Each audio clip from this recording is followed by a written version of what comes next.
एक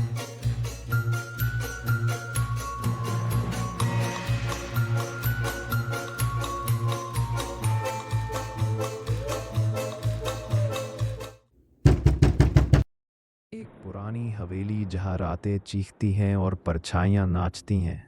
एक लड़की जिसके सपने भयानक होते हैं और जिसके गले में ठंडी सांस चलती है। एक नानी जिसकी आंखों में डर समाया है और जो एक भयानक राज छुपाती है। धीमी कराहटें, फुसफुसाते हुए शब्द और एक साया जो कभी नहीं जाता। क्या यह सब एक भूत का खेल है या कुछ और? क्या नानी का अतीत उसकी मौत के बाद भी उसकी पोती को सताता रहेगा? क्या वो साया सच में एक भूत है या नानी के मन का एक भयानक राज? इस कहानी में डर का ऐसा माहौल है कि आपकी रूह कांप उठेगी। चलिए शुरू करते हैं। मेरा नाम शिवानी है और मैं हमेशा से ही अजीब सी चीज़ों से डरती रही हूँ। बचपन में मुझे अंधेरे से बहुत डर लगता था। हर रात मेरे सपने में एक साया आता था, एक लंबा पतला साया जो मुझे दौड़ाता था। वो डर मेरे साथ हमेशा रहा। उस पुरानी हवेली में जहाँ मैं अपनी नानी के साथ रहती थी, वो डर और भी बढ़ गया। नानी हमेशा ही कुछ छुपाती थी। उनकी आंखों में एक गहरा डर सा था जो मुझे हमेशा परेशान करता था।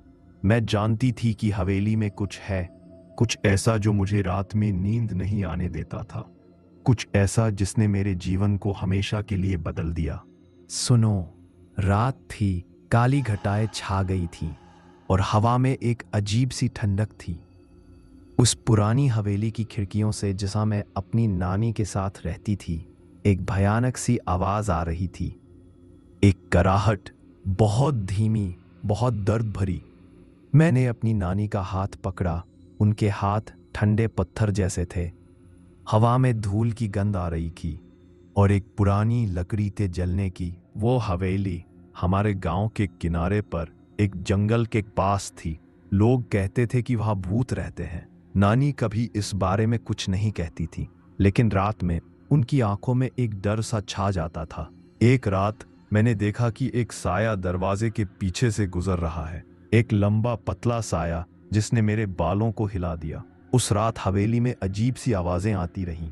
कुछ फुसफुसा रहा था, बहुत धीमी आवाज में। दीवारों पर परछाइयां नाच रही थीं और एकदम घुटन सी महसूस हो रही थी। मुझे ऐसा लग रहा था जैसे कोई मुझे देख रहा है। मेरे गले में एक ठंडी सांस चली गई। वो दिन बीतते गए और वो डर मेरे साथ ही रहने लगा। हवेली की हर कोने में, हर आवाज में मुझे वो साया दिखाई देने लगा। नानी बीमार पड़ गई थीं। उनका चेहरा पीला पड़ गया था और उनकी आंखें डर से भरी हुई थीं। रातें और भी भयानक हो गई थीं। दीवारें सांस ले रही थीं। लकड़ी की खटखट की आवाजें सुनाई दे रही थीं। मेरे सपने भयानक हो गए थे। वही साया, वही कराहट, वही डर। मैं पागल होने लगी थी। मुझे यकीन नहीं हो रहा था कि ये सब सच है या नहीं। एक दिन मैंने नानी को फुसफुसाते हुए सुना, वो वापस आ गया है। मेरे हाथ पैर ठंडे पड़ गए थे। मैं सांस लेने में भी असमर्थ थी। नानी की मौत के बाद मैंने हवेली छोड़ दी, लेकिन वो डर मेरे साथ ही रहा। एक दिन मुझे एक पुरानी डायरी मिली नानी की। उसमें लिखा था कि वो साया कोई भूत नहीं था, बल्कि उनकी बहन का साया था, जिसे बचपन में ही उनकी मां ने मार दिया था।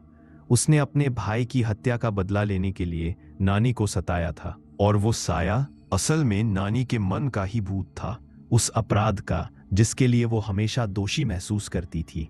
वो डर, वो साया, सब नानी के मन का ही खेल था। लेकिन क्या सच में ये सब खत्म हो गया था? आज भी रात में जब हवा चलती है, मुझे वो कराहट सुनाई देती है, वो साया, वो डर। कभी कभी मैं खुद को उस हवेली में देखती हूँ, नानी के हाथों में, और मुझे पता है वो डर, वो अपराध हमेशा मेरे साथ रहेगा, एक छाया की तरह, हमेशा, कभी ना जाने वाली एक याद।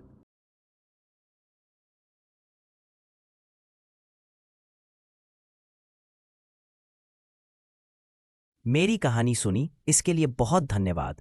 अगर आपको अच्छी लगी हो या कुछ अलग महसूस हुआ हो तो कृपया लाइक करें, कमेंट करें, चाहे अच्छा लगे या बुरा, आपकी राय बहुत मायने रखती है, और शेयर जरूर करें।